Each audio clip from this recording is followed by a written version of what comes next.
traditional travel agents and tour operators and many others, but OTA is kind of, a lot of people refer to it as just distribution. Receptive operator is a good one. Receptive operator is still used in the industry, it still exists. There's some huge company of receptive operators. So a receptive operator is somebody who sits in the middle. So they might be a receptive operator for the USA, and they sell US products, and they have the contracts for all the US products, and they resell those in Germany to a travel agent. Is that a good description? Yeah. Or do you refer to like the destination management company, like or an inbound? Or an inbound agency. Yeah. They're basically they're a middleman. They sit in the middle and they resell it. It's like a wholesale. They resell. They keep 5%. They resell to a tour operator or to a travel agent. The word tour operator is really confusing to most people because a traditional tour operator is a TUI or a Thomas Cook or someone who operates packages and that sort of thing and has buses and runs around the place. Many of us are also referred to as tour operators as well. So it's not clear exactly what that word means anymore. Arival decided that the word for most of us in this room is operator. So operator is someone who runs a tour, whether that be a bus tour, a walking tour, a food tour, whatever it is. Another word for an operator you often hear is supplier. We all supply tours and products to OTAs and others. API is a word that gets thrown around all over the place. Really gets used interchangeably. Application, program, interface.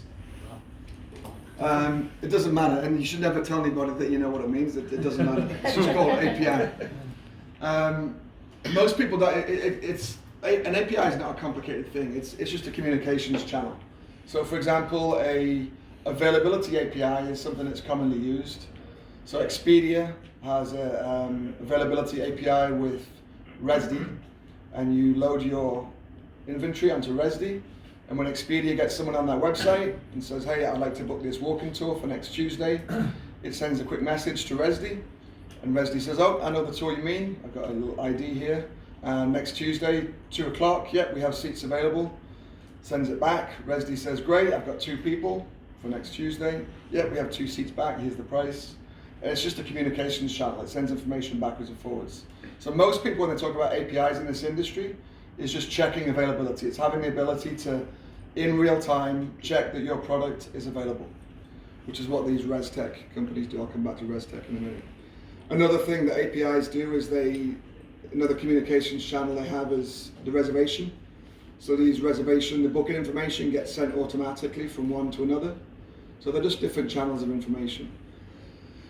Another word people use in terms of APIs is, are you integrated? So if someone says, are you integrated with an OTA, it means, do you have an API? Are you connected? Can they check your availability?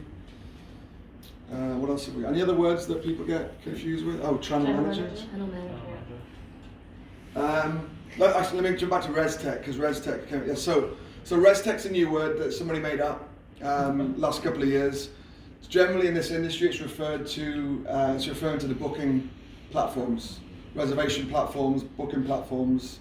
It's your resdeks and your peaks and your ventratas and Bokens and Fair Harbors and all those people, restek. Generally they're able to manage your operations, the back end of your operations. They deal with all your bookings. They're generally connected to OTAs via API. So they can handle your real-time availability. You all should be using something like that, in my opinion. You all need some technology that can take you into the future. And I'm going to do a little workshop later about choosing your technology. Channel manager is another new one, which nobody knows what it means. Even people that have them don't know what it means. We could ask everyone in this room and we'd have 20, 30 different definitions. So channel manager was a hotel thing. Hotels have rooms. They allocate those rooms to booking.com, expedia.com, hotel beds, whatever they have. And they manage blocks of rooms. And it's very important for a hotel because they have guaranteed blocks and they have guaranteed rates. And it's very important they have some software to manage those allocations. That's just how hotels run. For tours and activities, we don't generally do that, right? We just have seats available or spaces available. Most of us don't care who gets it, if Expedia gets it, or Booking gets it, or TripAdvisor gets it. But generally, trying to manage it is referring to just that space where you can manage your product in relation to distribution channels. So it manages your rates that you have on Expedia, it might manage the availability that you have on TripAdvisor. It's just a layer of software in the middle that manages those channels for you. I don't know if that made it any clearer, but you'll hear a lot of people using the word channel manager, and don't be afraid to ask them, if you meet someone who says they have a channel manager, don't be afraid to ask them exactly how that works, because it's not clear just by them saying the word. You don't need to feel silly because you don't understand what they do. You could be doing this stuff for 10 years, you wouldn't understand what half of these companies do.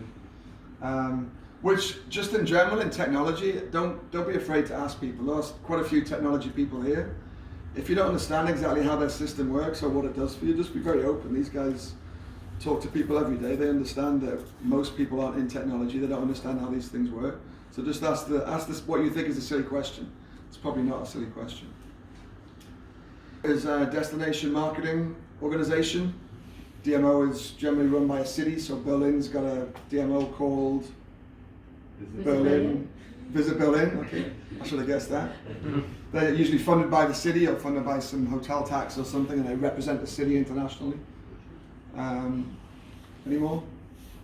If you come up with them, put your hand up and shout out throughout the day. Who's got the country with the 2 Y's? Kyrgyzstan.